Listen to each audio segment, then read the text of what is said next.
ठाकरे सरकार सत्तेत असताना त्यांनी काहीही केलं नाहीये, कुठल्याही योजना आणल्या नाहीयेत, सुस्त पडून होतं ते सरकार, अशी टीका गिरीश महाजन यांनी केली आहे। मराठा आरक्षणासंदर्भात कधी दिल्लीत चर्चाही केली नाहीये, मात्र फडणवीस यांनी दिलेलं आरक्षण सुप्रीम कोर्टानं फेटाळलं, मात्र त्यावेळेसची उदासीनता ही ठाकरे सरकारची होती। आता फक्त घोषणा करणं, मात्र लोकांचा त्यांच्यावर विश्वास राहिला नाहीये।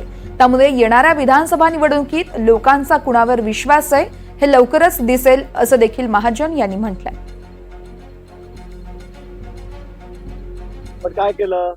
विजेच्या बाबतीमध्ये काही केलं, महिलांच्या बाबतीमध्ये काही निर्णय घेतलेत, आणि खरं म्हणजे मराठा आरक्षणाच्या बाबतीमध्ये त्यांनी काय केलं? अतिशय सुस्त पडून राहिलेत, कोणी लक्ष दिलं नाही, दिल्लीकडे सुद्धा कोणी विचारणा केली नाही, तातूर मातूर त्या ठिकाणी कुठेतरी कायदेतज्ञ नेमून दिलेत, आणि त्यामुळे देवेंद्रजींनी दिलेलं आरक्षण हे सुप्रीम कोर्टाने फेटाळलं।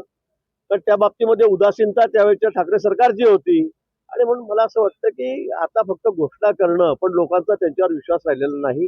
येणाऱ्या विधानसभेमध्ये तुम्हाला निकालाच्या माध्यमातून दिसेल की लोकांचा विश्वास कुणावर आहे।